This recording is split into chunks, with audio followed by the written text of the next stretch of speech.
Okay అండి. Hello hello hello hello. Okay, ముందుగా తండ్రి అయినటువంటి దేవాది దేవునికి క్రీస్తు ప్రభు పేరట వందనాలు శుభాలు తెలియజేసుకుంటూ, కూడి వచ్చిన సంఘం అందరికి కూడా మన రక్షకుడైన యేసుక్రీస్తు వారి శుభనామంలో మీ అందరికి కూడా హృదయపూర్వక వందనాలు శుభాలు తెలియజేస్తూ ఉన్నానండి. ప్రార్థన చేసుకుని దేవుని యొక్క మనస్సులోని మాటలు గ్రంథంలో ఉన్నాయి కనుక గ్రంథంలో ఉన్నటువంటి మాటల్ని మనం కొంతసేపు పరిశీలించి నేర్చుకుందాం. ఓకే, ప్రార్థన చేద్దాం. మమ్మల్ని అతిమిక్కిలిగా ప్రేమించిన మా ప్రియ పరలోకపు తండ్రి, ఘనమైన ఉన్నతమైన శ్రేష్టమైన నామానికి వందనాలు దేవా, స్తుతులు చెల్లిస్తూ ఉన్నాం.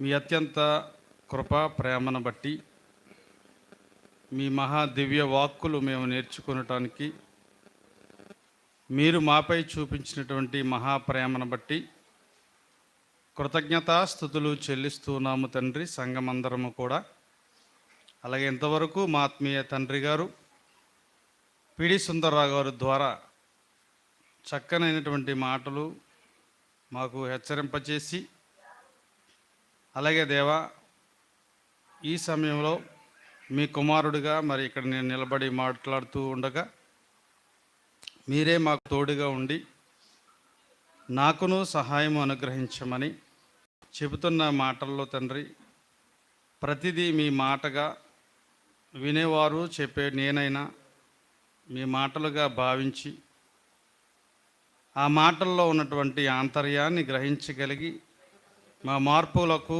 నాంది కలుగుటకు మీ సహాయం దయచేయమని వేడుకుంటూ, సమయోచిత సందర్భోచిత జ్ఞాన వివేకాలు వింటున్నటువంటి వారికి చెబుతున్న నాకును అనుగ్రహించమని క్రీస్తు ప్రభు పేరట ఈ ప్రార్థన సమర్పించి అడిగి వేడుకుంటున్నాను మా పరమ తండ్రి, ఆమేన్.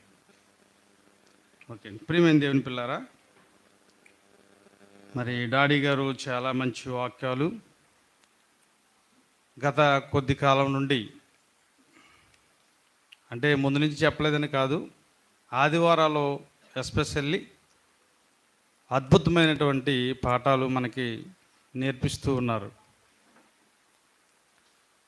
అందును బట్టి తండ్రి అయినటువంటి దేవునికి, చెబుతున్న తండ్రి గారికి హృదయపూర్వకమైనటువంటి వందనాలు తెలియజేసుకుంటూ, దేవుని గ్రంథంలో నుండి కొన్ని మాటలు మనం ఆలోచించేద్దాం. ప్రియమైన దేవుని పిల్లరా,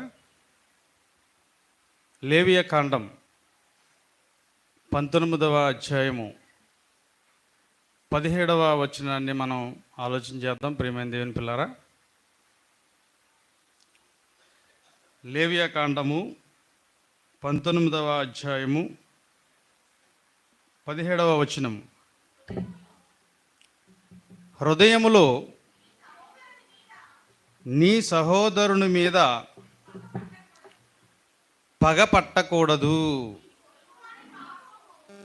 నీ పొరుగువాని పాపము నీ మీదికి రాకుండునట్లు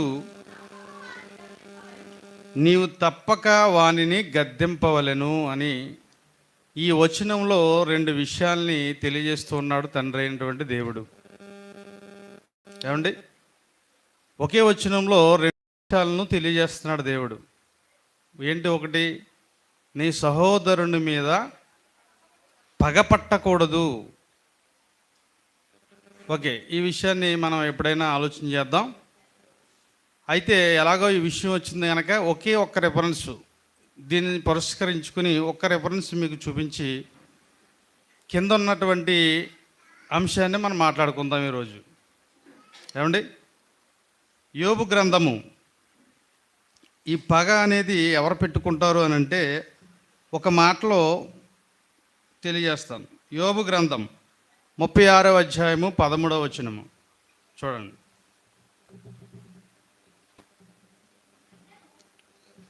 అయినను లోపల హృదయపూర్వకమైన భక్తి లేని, కరెక్ట్గా సెంటెన్స్ బాగా చదవండి. చూడండి అంటున్నాడు, అయినను లోపల హృదయపూర్వకమైన భక్తి లేని వారు ఏమించుకుంటారంటండి? క్రోధం. ప్రియమైన దేవుని పిల్లారా, కోపము, క్రోధము, పగ, ద్వేషం ఇవన్నీ కూడా ఒకదాని తర్వాత ఒక్కొక్క మెట్టు స్టెప్ బై స్టెప్ ఆలోచిస్తే చిట్ట చివరికి కనిపించేది ఏంటంటే పగ. ఇక్కడ భక్తుడు కూడా ఏమంటున్నాడంటే, అయినను లోపల హృదయపూర్వకమైన భక్తి లేని వారు క్రోధమును ఉంచుకొందురు. అలాంటి వారిని దేవుడు ఏం చేస్తానంటున్నాడు కింద, వారిని బంధించినప్పుడు వారు మొర్ర పెట్టరు, ఇంక అవకాశం ఉండదు. ఇక దేవుడు లోపల పగ పెట్టుకునేవారు, క్రోధం ఉంచుకునేవారు, కోపం ఉంచుకునేవారిని దేవుడు ఏమని సర్టిఫికెట్ ఇచ్చాడండి? భక్తి లేని వారు. ఏమండి, ఈ పగ పెట్టుకునేవారు కానీ, కోపం ఉంచుకునేవారు కానీ, పగ పెట్టుకునేవారు కానీ, ఇలాంటి వారిని ఒకే ఒక మాటలో దేవుడు తెలిసేటి భక్తి లేని వారు లోపల ఉంచుకుంటారట. లోపల హృదయపూర్వకమైన భక్తి లేనివారు. మళ్ళా ఇక్కడ ఏమంటున్నాడు క్లారిటీగా, హృదయపూర్వకమైనటువంటి భక్తి లేనివారు. చాలామంది భక్తి చేస్తారు కానీ హృదయపూర్వకమైన భక్తి చేయరు. ఇది గమనించుకోవాలి మీరు. ఏమండి, ఓకే, ఈ విషయం ఇక్కడితో వదిలేస్తానండి నేను. ఇక 19వ అధ్యాయము 17లో 2వ మాట చూద్దాం. నీ పొరుగువాని పాపము నీ మీదికి రాకుండానట్లు నీవు తప్పక వానిని గద్దింపవలను అంటున్నాడు. చూడండి. ఏమండి ప్రియమైన దేవుని పిల్లరా, మన తండ్రి అయినటువంటి దేవుడు ఎంత మంచివాడనంటే పొరుగువాని గురించి ఎప్పటి నుంచి ఆయన ఆలోచిస్తున్నాడో చూడండి ఒకసారి. ఏనాటి కాలం నుండి, పూర్వకాలము నుండి, అనాది కాలము నుండి కూడా దేవుడు పొరుగువాని గురించి ఎందుకు ఆలోచిస్తున్నాడు అని ఎప్పుడైనా మీరు ఆలోచించరా? గతంలో నేను నీ పొరుగు వారిని ప్రేమించడం ఎలా అనేటువంటిది మాట్లాడుకున్నాం. ఇప్పుడు కూడా దేవుడు చూడండి, పొరుగువాడు మన పాత నిబంధన గ్రంథం ఎక్కువగా చదివితే అండి పొరుగువాని గురించి ఉంటుంది. ఈ 19వ అధ్యాయం మొదటి నుంచి కూడా చూస్తే ఇక్కడ చాలా కనపడుతుంటాయి విషయాలు. అయితే దేవుడు పొరుగువాని గురించి ఎందుకు ఇంత శ్రద్ధ తీసుకుంటున్నాడు, ఎందుకు ఇంత ఆలోచన కలిగి ఉన్నాడు దేవుడు అని మనం ఆలోచన చేస్తే, ప్రియమైన దేవుని పిల్లరా, దేవుని నమ్మి దేవునికి పిల్లలుగా అయిన మన గురించే కాదు ఆయన ఆలోచన.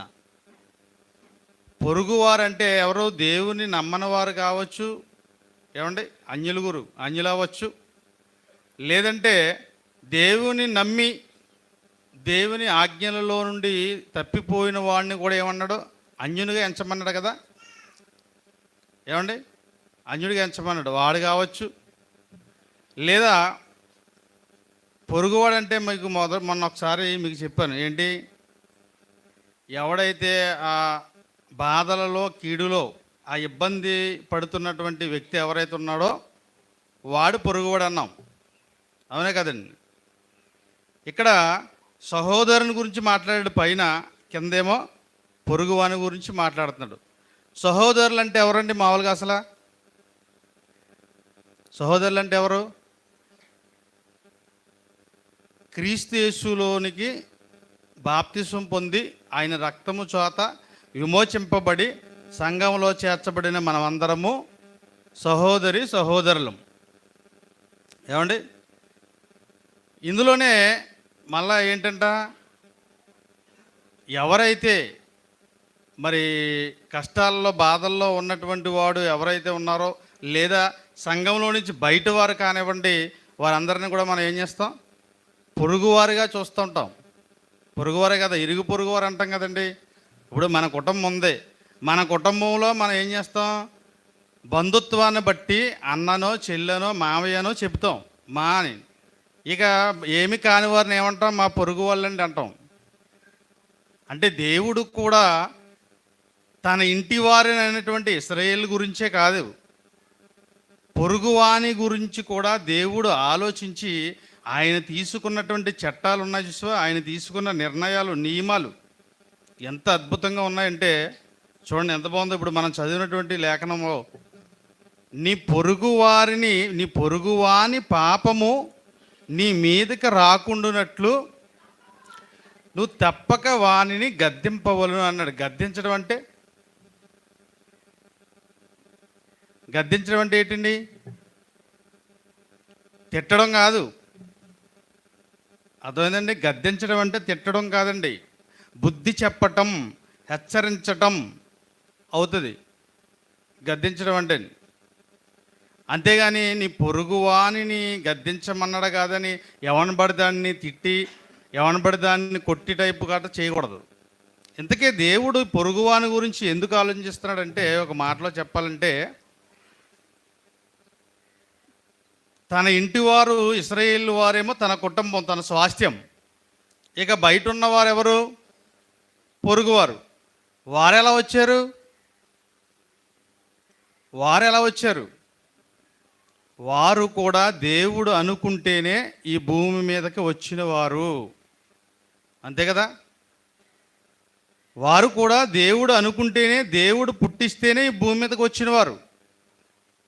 అయితే మనం ఏం చేసామంటే, క్రీస్తులోనికి బాప్తిసం పొంది తన సొంత ఇంటి వారు అయ్యాం. వారేంటంటే బయట వెలుపల ఉండిపోయి పొరుగువారు అయిపోయారు, అంతే. అయినా వాళ్ళు దేవుని సంకల్పం ద్వారా పుట్టినవారే, మనము దేవుని సంకల్పానుసారంగా పుట్టినవారం. మన గురించి ఎంత ఆయన మరి మంచి నిర్ణయాలు తీసుకుంటున్నాడో, మన గురించి ఎంతగా ఆయన ఆలోచిస్తున్నాడో, పొరుగువాని పట్ల కూడా ఆయన అంతగా ఆలోచిస్తున్నాడంటే వారు కూడా దేవునికి పిల్లలైన వారే. ఇక్కడ ఏంటంటే సంఘంలోనికి వచ్చిన వారు ఏంటంటే ఎందుకు తన సొంత ఇంటి వారు అని అంటున్నామంటే, ఆయన ఆజ్ఞలు, ఆయన కట్టడలు, ఆయన నియమ నిబంధనలు అవన్నీ మీరు చేసి ఆయనను సంతోషపెట్టి ఆయన మాట మీరు వింటారు కనుక ఆయన సొంత ఇంటి వారు అన్నాడు. బయట పొరుగువారు ఉన్నారనుకోండి, ఇవేమీ వారికి తెలియదు వారికి. అందుకే వారు వెలుపల ఉన్నారు కనుక పొరుగువారుగా పిలువబడుతున్నారు వారు. చూడండి, దేవుని మంచి మనస్సును మనం ఆలోచన చేస్తే ప్రియమైన దేవుని పిల్లారా, తన ఇంటి వారైనటువంటి వారి గురించే కాదు, పొరుగువాని పట్ల కూడా మంచి ఆలోచన, మంచి ఉద్దేశాలు కలిగినటువంటి వాడిగా దేవుడిని మనం చూస్తున్నాం. మన కన్న తండ్రి అయినటువంటి దేవుడు.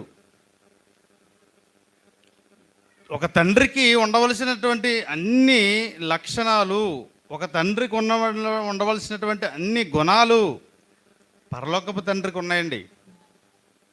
చూడండి, మీలో పోట్లాడుకోకూడదు అంటున్నాడు, మీలో పగలు ఉండకూడదు, కక్ష ఉండకూడదు అంటున్నాడు. మీరు చాలా జాగ్రత్తగా ఉండండి నా నియమ నిబంధనల ప్రకారం అంటున్నాడు. అదే రీతిలో నీ పొరుగువాని పట్ల కూడా నువ్వు మంచి ఆలోచన, ఉద్దేశం కలిగి మర్యాదగా సమాధానంగా ఉండని చెప్తున్నాడు అదే విషయంలో. అలా అంత మంచిగా ఆలోచిస్తూ చెప్పినటువంటి దేవుడు ఇక్కడ ఒక మంచి విషయాన్ని నేర్పిస్తున్నాడు. ఇక్కడ ఏంటంటే చూద్దాం, మళ్ళా చదువుదాం ఒకసారి. నీ పొరుగువాని పాపము నీ మీదికి రాకుండునట్లు నీవు తప్పక వానిని గద్దింపవలను అంటున్నాడు. ఏమంటే మన పొరుగువాని పాపము మన మీదకి ఎలా వస్తుందండి? ఆలోచించరా? మన పొరుగువాని పాపం మన మీదకి ఎలా వస్తుంది? చూడండి, నీ పొరుగువాని పాపము నీ మీదకి రాకుండానట్లు వానిని గద్దింపాలన్నాడు. మళ్ళీ తప్పక అంటున్నాడు, కంపల్సరీ, ఇంపార్టెంట్గా అంటున్నాడు. చూడండి, ఇక్కడ బాగా గుర్తుపెట్టుకోండి, నోట్ దిస్ పాయింట్. తప్పక గద్దింపవలను అంటున్నాడు. నీ పొరుగువాని పాపము నీ మీదకి. అసలే మన పాపము మనమే పోగొట్టుకోవడానికి, మనమే పాపము చేయకుండా ఉండటానికి తలకిందులు అయిపోతున్నాం మనమంతా. అవునా? అవునా కాదండి? మన పాపాలే మనం పోగొట్టుకోవడానికి, మనం భక్తిగా బ్రతకడానికే, మనం ఎక్కడైతే ఏ పాపం అంటుకుంటుందో అని భక్తిని చేయడానికి తలమునకలు అయిపోతున్నటువంటి వేళలో మరలా పొరుగువాని పాపం మన మీదకి రావడం ఏంటండి? వాడిని గద్దించకపోతే మనకి ఏంటి, ఈ పాపం ఏంటి అని ఆలోచించండి ఒకసారి. అంతే కదా? పొరుగువాని పాపం మన మీదకి రావడం ఏంటి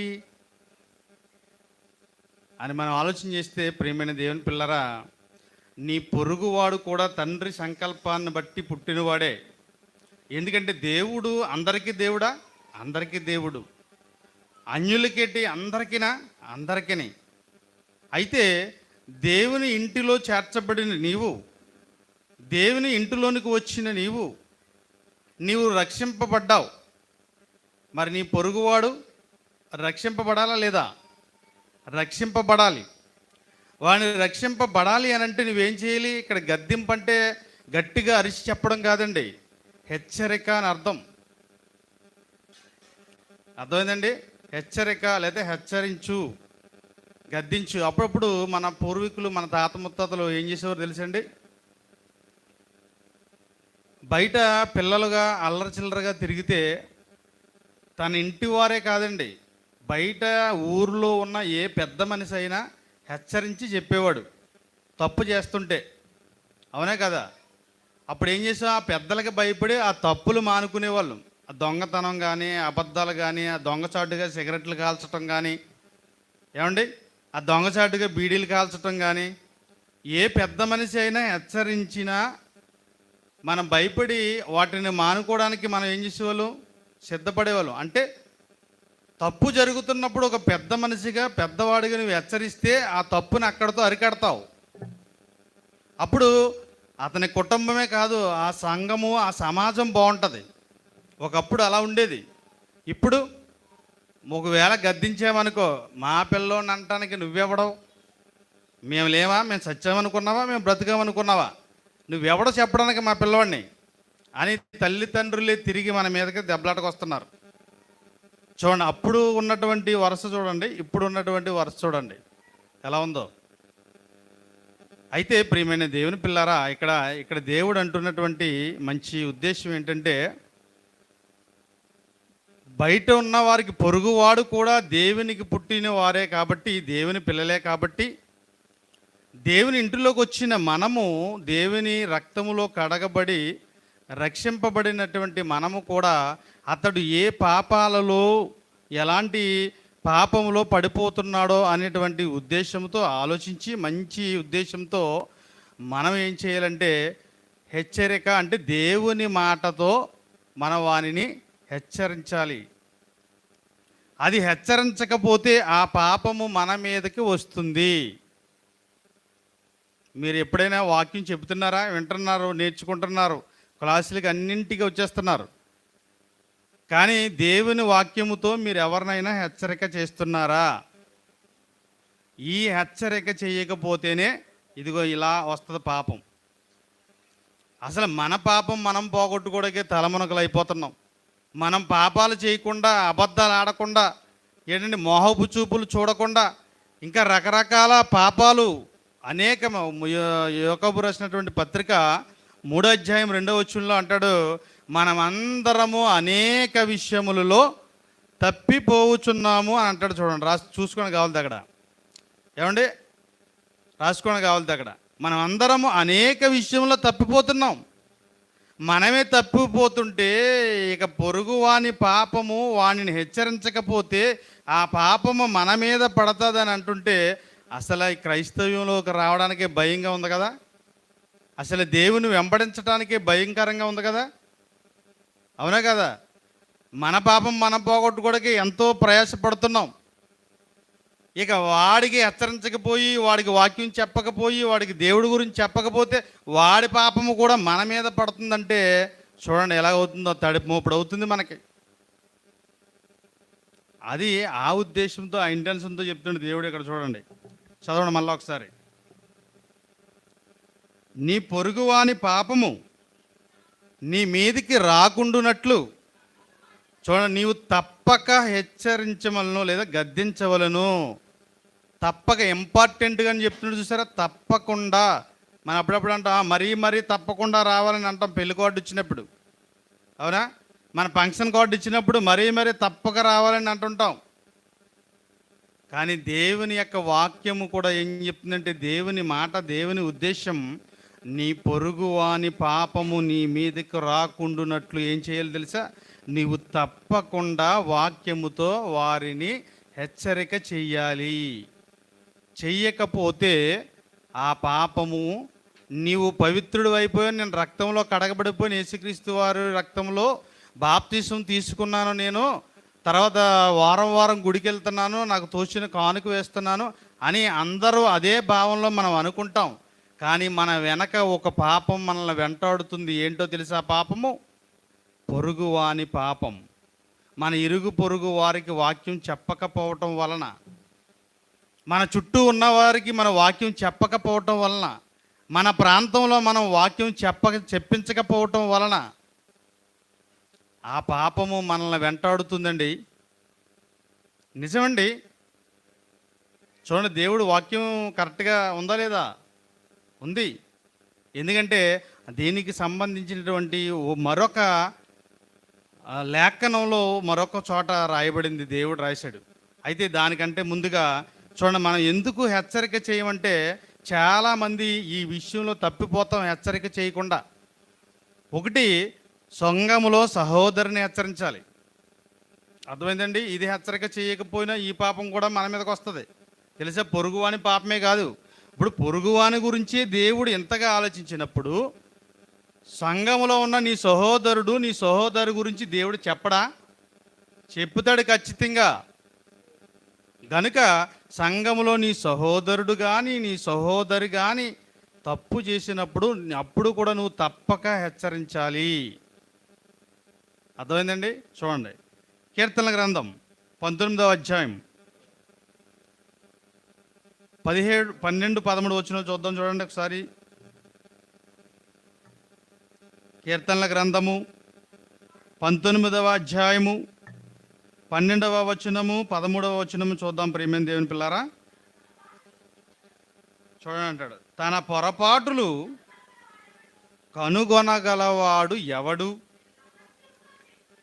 నేను రహస్యముగా చేసిన తప్పులు క్షమించి నన్ను నిర్దోషినిగా తీర్చుము అని భక్తుడు అంటున్నాడు. కానీ ఇక్కడ పై వచనంలో మనం చదివితే ఏమంటున్నాడంటే, ఆయన తన పొరపాటులు కనుగొనగలవాడు ఎవడు?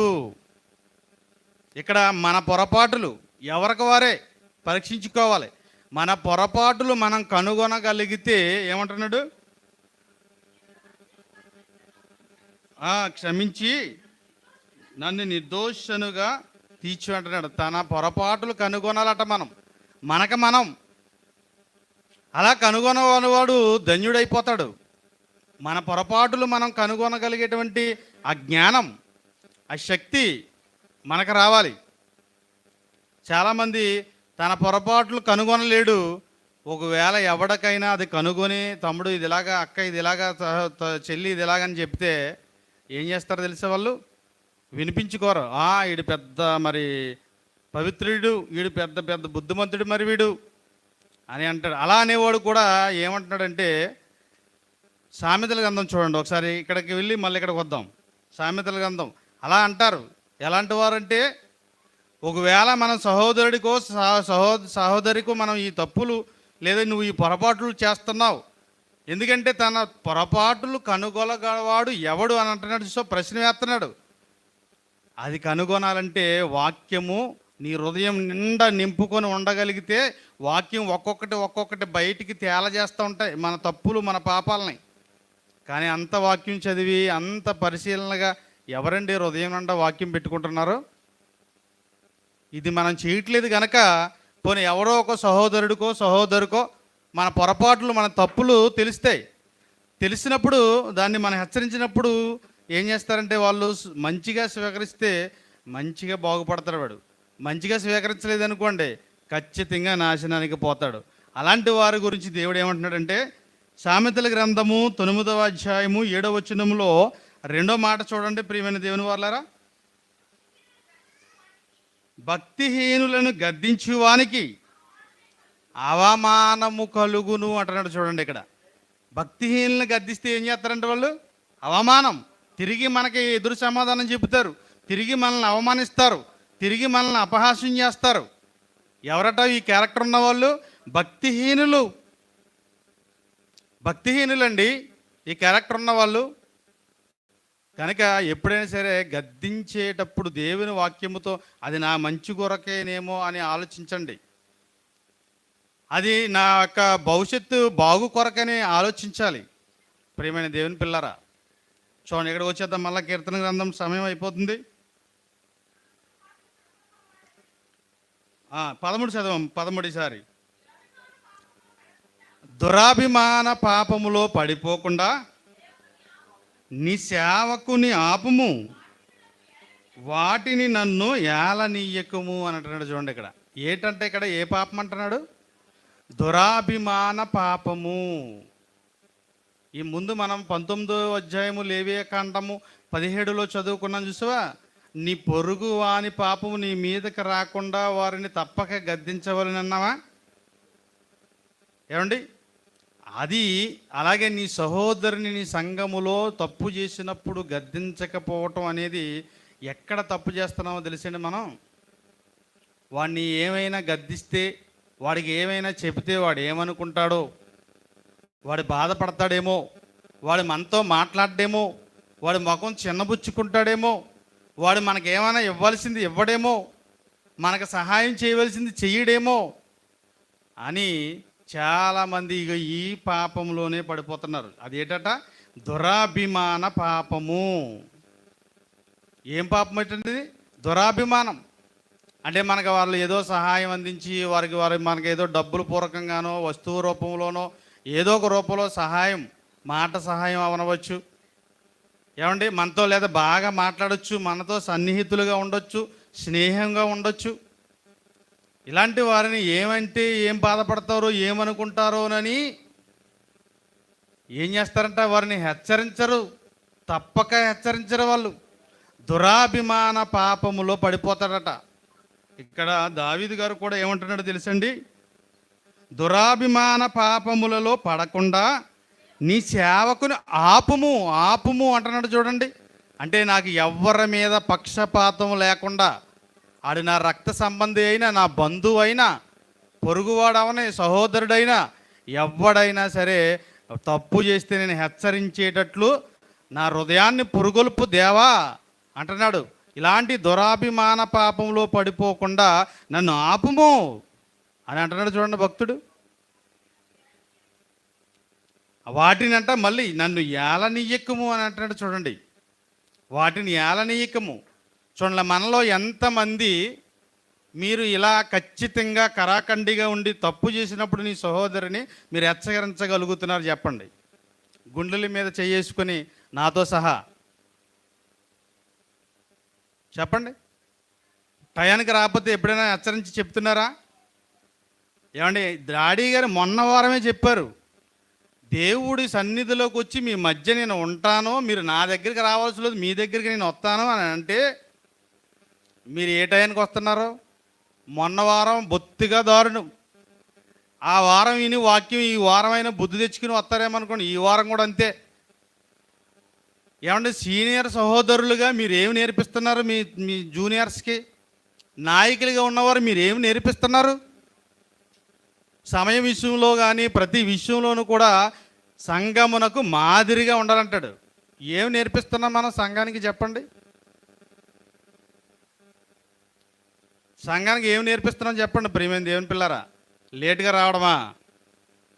లేటుగా కార్యక్రమాలు మొదలెట్టడమా? నీవు కరెక్ట్గా అన్ని కార్యక్రమాల్లో పాల్గొని అన్నిటికీ సమయానికి వచ్చి ఇలా రావాలి, దేవుని భక్తి ఇలా చెయ్యాలి, ఇలా ఉండాలి అని మనం ఏమి నేర్పిస్తున్నాం చెప్పండి? కొత్తగా వచ్చిన వారికి సంఘం అందరూ కూడా ఆలోచించుకోండి ఒకసారి. నేను ఎందుకు చెప్తున్నానంటే ఈ వాక్యము నన్ను తాకింది. నేను అందుకనే చాలాసార్లు నేను హెచ్చరిస్తాను ప్రతి విషయంలోనూ కూడా. నీ పొరుగు వాని పాపం నీ మీదకి రాకుండానట్లు నువ్వు తప్పక వానిని గద్దించాలి. పొరుగువాడినే కాదు, నీ సహోదరుని కూడా గద్దించాలి. ఉందా లేదా? లోకా సువార్తలో ఉంది, మత్తయి సువార్తలో ఉంది. ఏమండి, చాలా సువార్తల్లో రాయబడింది మాట. తప్పు చేసినప్పుడు వాడు పెద్దవాడైనా చిన్నవాడైనా ఏమని తెలుసా? నీ సహోదరిగా లేదా నీ తండ్రిగా భావించి, నీ అక్కగానో నీ చెల్లిగానో నీ తమ్ముడుగానో భావించి వారిని హెచ్చరించు అన్నాడు. ఎక్కడ? 1 తిమోతి రాసిన పత్రిక 5వ అధ్యాయము 1వ వచనం. తీకండి, టైం అయిపోతుంది కనుక నేను చెప్పేస్తున్నాను మామూలుగా. చదువుకోండి ఇంటికి వెళ్ళి. ఏమన్నాడు? నీ చదువునా? వృద్ధిని గద్దెంపక తండ్రిగా భావించి అతన్ని హెచ్చరించు.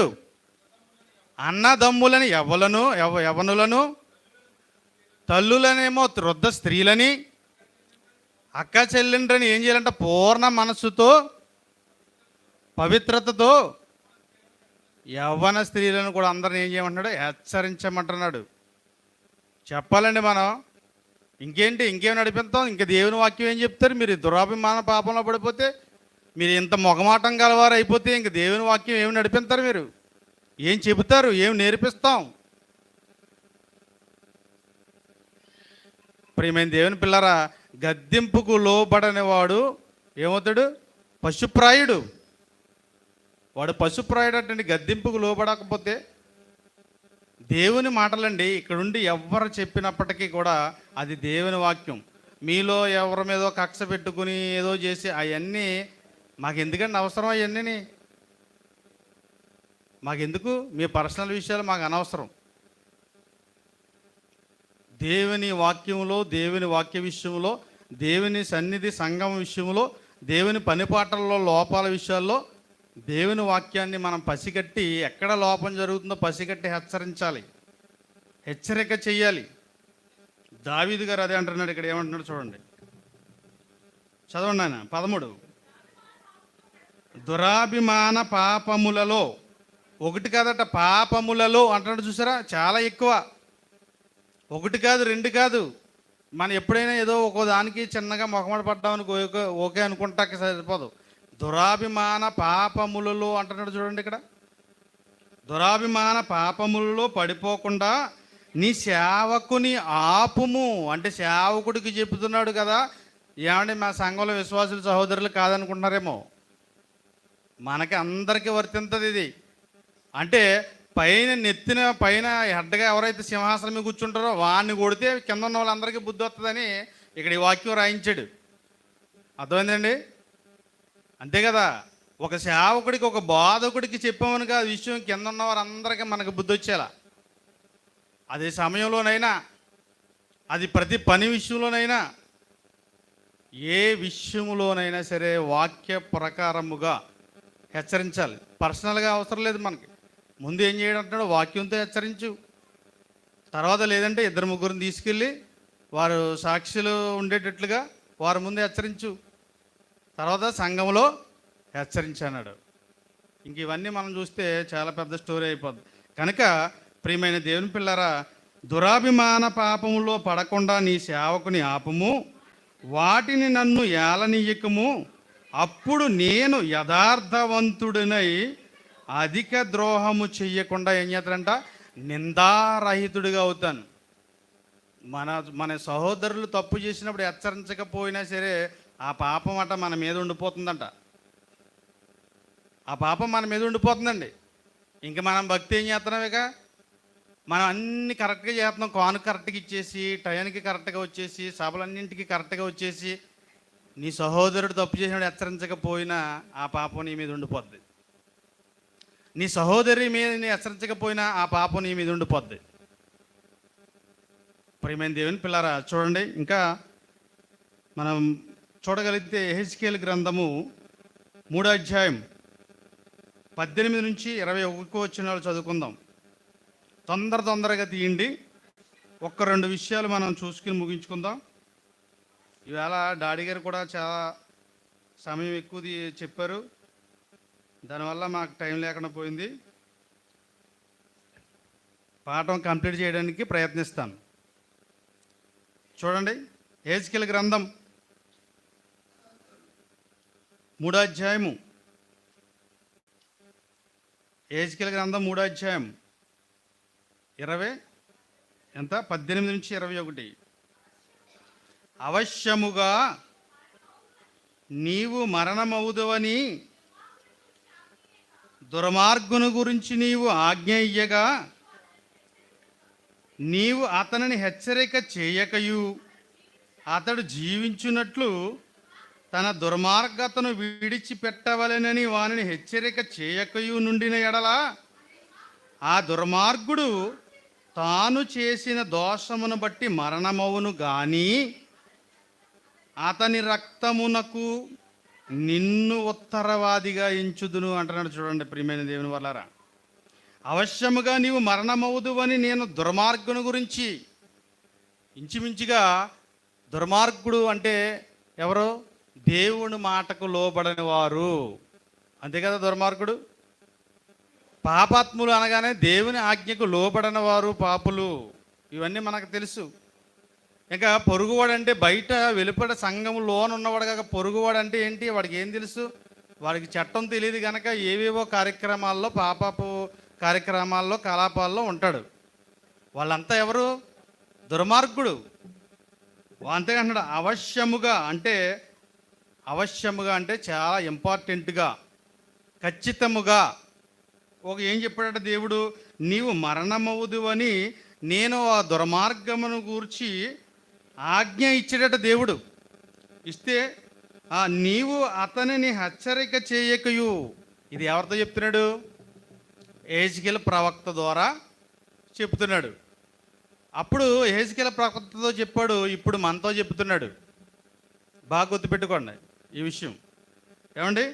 అవశ్యముగా నీవు మరణమవుదు అని నేను దుర్మార్గను గూర్చి ఆజ్ఞ ఇయ్యగా, నీవు అతనిని హెచ్చరిక చేయకయు అతడు జీవించున్నట్లు తన దుర్మార్గతను విడిచిపెట్టవలనని వానిని హెచ్చరిక చేయకయు నుండిన ఎడల, ఆ దుర్మార్గుడు తాను చేసిన దోషమును బట్టి మరణమవును గాని అతని రక్తమునకు నిన్ను ఉత్తరవాదిగా ఎంచుదును అంటాడు. చూడండి, అతని రక్తమునకు నిన్ను ఉత్తరవాదిగా అంటే దానికి అతను అలా నాశనం అయిపోవడానికి జవాబుదారి నువ్వే. నేను నిన్నే అడుగుతాను, ఆ పాపము నీ మీదే నేను రుద్దుతాను అంటున్నాడు దేవుడు. అర్థమైందండి? అదే చెప్తున్నాడు ఇక్కడ లేవీకాండము 19:17 చెప్తున్నటువంటి మాట అదే. నీ పొరుగువాని పాపము నీ మీదకి రాకుండానట్లు అతనిని తప్పక గద్దింపవలెను అన్నాడు. చూస్తారా? ఇక్కడ కూడా అదే మాట ఇక్కడ చెప్తున్నాడు. చూడండి, ఇక్కడ అవశ్యముగా నీవు మరణమవుదు కానీ నీవు దుర్మార్గను గూర్చి ఆజ్ఞ ఇయ్యగా, నీవు అతనిని హెచ్చరిక చేయకయు అతడు జీవించున్నట్లు తన దుర్మార్గతను విడిచిపెట్టవలనని వానిని హెచ్చరిక చేయకయు ఉండిన ఎడల, ఆ దుర్మార్గుడు తాను చేసిన దోషమును బట్టి మరణమవును కానీ అతని రక్తము వలన నిన్ను ఉత్తరవాదిగా చేస్తానంటున్నాడు. ఇది పొరుగువాని గురించి చెప్పాడు. ఓకే, ఏమంటే పొరుగువాణిని మనం హెచ్చరిక చేయకపోతే వాక్యంతో ఏమవుతుందంట?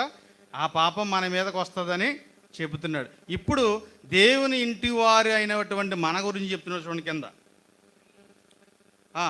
అయితే నీవు దుర్మార్గుని హెచ్చరిక చేయగా అతడు తన దుర్మార్గత నుండి దుష్క్రియల నుండి మరలని ఎడల, అతడు తన దోషమును బట్టి మరణమవును గాని నీవు ఆత్మను తప్పించుకుందువు. అంటే నీ పొరుగువానికి నువ్వు వాక్యము ద్వారా హెచ్చరిక చేసిన తర్వాత కూడా వారు మారకపోతే, వాడు చనిపోయినా కానీ ఆ దోషము, ఆ పాపం నీ మీదకి రాదు. ఓకే, బాగుందా ఇంతవరకు? Okay, right. తర్వాత 20 చదవండి. మరియు నీతి గలవాడు తన నీతిని విడిచి దుర్నీతిని అనుసరించినందున, మన గురించి చెప్తున్నప్పుడు సంఘంలో చేర్చబడ్డ మనందరం ఎవరో? నీతిమంతులం. అవునా కదా? మాట్లాడరెట్టి అర్థమవుతుంది లేదా వాక్యం? సంఘంలో చేర్చబడ్డ మనమందరము కూడా నీతిమంతులు. ఇప్పుడు నీతిమంతుడు తన నీతిని విడిచి దుర్నీతిని అనుసరించినందున నేను అతని ముందర అభ్యంతరము పెట్టగా, అంటే దేవుడు తన నీతిని విడిచి దుర్నీతిని అనుసరిస్తే దేవుడు ఏం చేస్తాడంట? అభ్యంతరము పెడతాడు. అభ్యంతరము పెట్టగా అతడు మరణమగును. నీవు అతనిని హెచ్చరిక చేయని ఎడల పూర్వము తాను చేసిన నీతి జ్ఞాపకమునకు రాకుండా అతడు తన దోషమును బట్టి మరణమవును. అయితే అతని ప్రాణ విషయములో నిన్ను ఉత్తరవాదిగా చేస్తానంటున్నాడు. చూడండి, ఇక్కడ పొరుగువానికి చెప్పకపోయినా వాడి పాపం నీ మీద వేస్తానంటున్నాడు.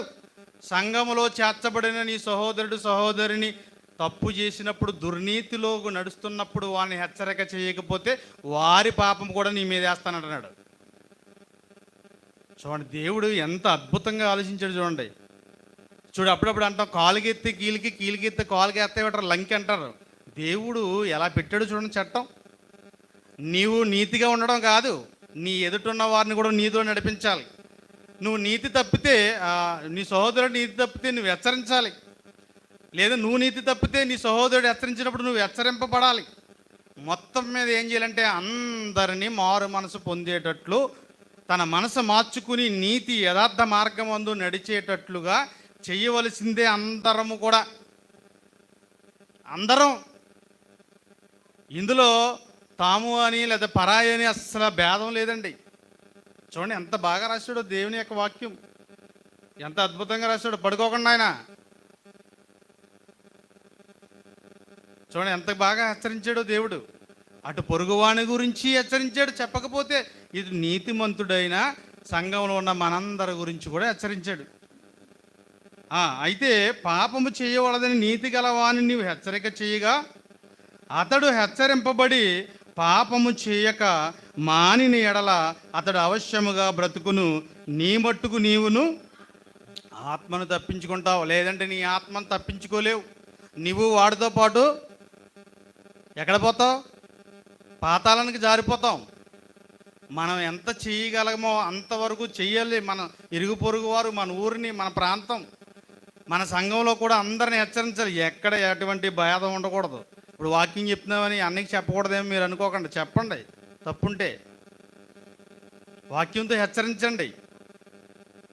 అలాగే ఎవరైనా సరే, ఒక మేడమ్మ అవని, ఒక పౌలరాజు అవని, ఒక సీనుబాబు అవని, తర్వాత ఒక పెద్దవారైనటువంటి తండ్రి గారు సమానులు చంద్రరావు గారు అవ్వచ్చు, ఇంకా అక్కలు ఉన్నారు పెద్దవాళ్ళు, ఎవరైనా అవ్వచ్చు. తప్పిదములో పడిపోతుంటే అక్క నువ్వు అలా కాదక్క, ఇదిగో వాక్యం ఇలా ఉందక్క, తమ్ముడు నువ్వు అలా కాదు తమ్ముడు ఇలా ఉంది వాక్యం, అన్న ఇదిగో ఇలా ఉంది వాక్యం, ఇది అలా వాక్యము ద్వారా హెచ్చరించి చక్కగా. అంతేగాని పర్సనల్గా హెచ్చరించొద్దు. అది పర్సనల్గా హెచ్చరిస్తే కోపములో నుంచి క్రోధములో నుంచి పక్కెళ్ళిపోతూ ఉంటాయి. అలా కూడా నాశనం అయిపోతాం. ఎప్పుడు కూడా దేవుని వాక్యమే కదా శక్తిగల వాక్యం, మార్పు తీసుకొచ్చేది ఏంటి? వాక్యము ద్వారా హెచ్చరించాలి. వాక్యము ద్వారా కదా హెచ్చరిక చేయమన్నాడు. నీ పొరుగువాని పాపం నీ మీదకి రాకుండా అంటే ఏం చేయాలి? మనం వాక్యము ద్వారానే హెచ్చరించాలి. అంతేగాని మామూలుగా వెళ్ళి మనం హెచ్చరిస్తే వాడు ఒప్పుకుంటాడా? నువ్వు వ్యభిచారం చేస్తావు, నువ్వు చేయకూడదు అన్నావు అనుకో, ఒప్పుకుంటాడా? నువ్వే పెద్ద వ్యభిచారం అంటాడు మళ్ళాడు. అవునా? ఏం చేయాలి? అమ్మా వాక్యము ఇగో ఇలా ఉందమ్మా, ఇగో యేసుక్రీస్తు కాలంలో ఒక వ్యభిచారం ఇలా జరిగింది, ఈ స్టోరీ మనం చెప్పామనుకో, ఆ వెంటనే ఆమెలో మార్పు వస్తుంది. మన మధ్య ఎవ్వరికి ఇక్కడ ఒక మంచి ఇంపార్టెంట్ విషయం ఏంటంటే, ఒక సహోదరికి చెప్పినా, ఒక సహోదరికి చెప్పినా మన మధ్యలో ఉండవలసింది దేవుని వాక్యము. అర్థమైందా? ఇంక మరే మాటలతోటి మీరు చెప్పకూడదు, దేవుని వాక్యముతో చెప్పాలి. అప్పుడు అతను మారతాడు. అర్థమైందండి? కనుక ప్రియమైన దేవుని పిల్లరా, యాకోబు రాసిన పత్రిక 4:17, యాకోబు రాసిన పత్రిక 4:17 అలాగే సామెతల గ్రంథము 28:23 ఒకటి తీయండి. కాబట్టి చూడండి, మేలైనది చెయ్యనెరిగియుండియు అంటే ఇదంతా మేలేనా? ఒకని ఎప్పుడు కూడా హెచ్చరించినప్పుడు మేలు జరుగుతుంది తెలుసా? ఇప్పుడు పెద్దవారు మన పూర్వీకులు చెప్పాను కదా, వారు చెప్పినప్పుడు మేలు జరిగేది. వాడు దుర్మార్గుడిగా దుష్టుడిగా మారిపోకుండా పెద్దల గద్దింపుకు లోబడి మంచి ప్రవర్తన కలవారే చక్కగా ఉన్నారు వారు ఆ రోజు. అలాగే ఈరోజు కూడా మనం ఏం చేయాలంటే, హెచ్చరిక పొందిన వారు ఏం చేస్తుంది, మన జీవితాల్లో మేలు జరుగుతుంది. అదే అన్నాడు ఇక్కడ. ఈ వాక్యం చెప్పటము, వాక్యం ద్వారా హెచ్చరించటం, ఇవన్నీ ఏంటి? మేలైనది చెయ్యనెరిగియుండియు. ఇప్పుడు మేలైనది చెయ్యనెరిగి ఉన్నవారు ఎవరు? సంఘములో ఉన్న మనం అందరం కూడా. మేలైనది చెయ్యనెరిగియుండియు అలాగు చెయ్యని వానికి పాపము కలుగును. ఇప్పుడు 19లో మీ 19 కూడా యాడ్ చేసుకోండి. దానికి యెహెజ్కేలు గ్రంథంలో ఉన్నదానికి, యాకోబు రాసినటువంటి పత్రికలో ఉన్నదానికి కనెక్ట్ చేయండి. ఒకదానికి ఒకటి లింకు కరెక్ట్గా సరిపోతాయి. లింక్ చేయండి మీరు. మేలైనది చెయ్యనెరిగియుండియు అలాగు చెయ్యని వానికి పాపము కలుగును. ఇటు మేలైనది చెయ్యనెరిగిండు, చెయ్యకపోతే కూడా పాపమేనా? పాపమని చెప్తున్నాడండి దేవుని యొక్క వాక్యము. ఇక చివరగా సామెతల గ్రంథం 28:23. ఎందుకంటే ఇక వివరించడానికి సమయం లేదు. ఈ వచనంతో కంప్లీట్ చేసేస్తున్నాను. ప్రార్థన చేసుకుందాం. చదవమ్మా. 28:23 అమ్మా. అదేనా ఉందా? అదే చూడండి. నరులను గద్దించువాడు తొదకు ఎక్కువ దయ పొందును అంటున్నాడు. చూడండి, తొదకు ఎక్కువ దయ పొందును. అంతేగాని మొగమాటం గోల్ది నీకు ఏ తప్పు చేసినా, అమ్మ నువ్వు మంచిదానవే, బాబు నువ్వు మంచివాడవే అని నీ పక్కనే పెట్టి తిప్పుకొని మీద ఎక్కించుకున్నారా, దయ ఉండదు. మనకి ఎక్కడ పోతాం? పాతాళానికి పోతాం. నరులను గద్దించువాడు తొదకు అంటే ఫస్ట్లో తిట్టుకోవచ్చు. ఫస్ట్లో తిట్టుకుంటారు చాలామంది. అతను పోయిన తర్వాత, లేదంటే ఏదో ఒక ఆ రోజు వస్తుంది, నీకు తెలిసే రోజు. ప్రతిదానికి సమయం కలదన్నాడు కదా ప్రసంగి గ్రంథం 3వ అధ్యాయంలో. అలాగే ప్రతిదానికి ఒక సమయం వస్తుంది. అప్పుడు అర్థమవుతుంది అతను ఎందుకు ఆ రోజు అలా గద్దించి చెప్పాడా, అది ఎందుకు అతను అలా అభ్యంతరం పెట్టాడా, ఎందుకు ఈ విషయాలు చెప్పాడో, ఎందుకు ఈ విషయాలు అతను లేవనెత్తాడు అనేది ఒక రోజు తప్పక వస్తుంది. ఆ రోజు తెలుసుకుంటారు. చూడండి ఎంత మంచి మాట చెప్తున్నాడో. నరులను గద్దించువాడు తొదకు ఎక్కువ దయ పొందును. ఎక్కువ ప్రేమించువారి కంటే కూడా తెలుసా, ఈ గద్దింపులో కూడా ప్రేమ ఉంటుంది. మీకు తెలియదు. ఈ గద్దించేవాడిలో కూడా ప్రేమ ఉంటుంది. ఎందుకంటే గద్దించేవాడే ప్రేమించేవాడే గద్దిస్తాడు. సామెతల గ్రంథం ఇదే సామెతలు చెప్తాడు కదా. తండ్రి ప్రేమించు కుమారుని గద్దించు రీతిగా అంటాడు. ప్రేమించే కుమారుని గద్దిస్తాం. మీరు నిజంగా మీ సహోదరుల్ని ప్రేమించగలిగితే కనుక తప్పులు ఎవరిలో ఉన్నా సరే గద్దించండి. అప్పుడు మనం తుదకు ఏం చేస్తాం తెలుసా? ఎక్కువ దయ పొందుం. ఎక్కువ నరులను గద్దించువాడు ఎక్కువ దయ పొందును అంటున్నాడు. చూడు, ఎక్కువ. ప్రియమైన దేవుని పిల్లరా, ఇలా అందరం కూడా, సంఘం అందరం కూడా ఇదే బాటలో, ఇదే ఒక మరి బాణీలో వెళ్ళిపోవాలని ప్రేమతో మీ అందరికీ తెలియజేస్తూ ప్రార్థన చేసుకుందాం. మమ్మల్ని అతి మిక్కిలిగా ప్రేమించిన మా కన్న తండ్రి, ఘనమైన శ్రేష్టమైన నామానికి వందనాలు. ఇదిగోనైనా భూమి పుట్టినది మొదలుకొని ఇప్పటి వరకు, అలాగే భూమి అంతమయ్యేంత వరకు మీ మాటలతో మమ్మల్ని ఎప్పుడు హెచ్చరిస్తూ, ప్రేమిస్తూ, గద్దిస్తూ తండ్రి సరైనటువంటి రీతిలో, సరైన మార్గంలో మమ్మల్ని పెట్టాలనేటువంటి మీ ఉద్దేశము తండ్రి. మీ మాటకు మేము లోబడి మీరున్న ఆ లోకము రావడానికి మీ కృప, మీ సహాయం దయచేయండి తండ్రి. మీరు కొట్టినా, మీరు గద్దించినా, మీరు హెచ్చరించినా అన్నింటిలోనూ తండ్రి దాని వెనక మీ ప్రేమే ఉంది. అలానే సహోదరులముగా మేము కూడా ఒక మాట గద్దించిన ఏమన్నా సరే దాని వెనక ప్రేమ ఉందని అర్థం చేసుకోగలిగేటువంటి భాగ్యము నాకును మా అందరికీ అనుగ్రహించమని వేడుకుంటూ క్రీస్తు ప్రభు పేరటి ప్రార్థన సమర్పించి అడిగి వేడుకుంటున్నాను మా పరమ తండ్రి. ఆమేన్.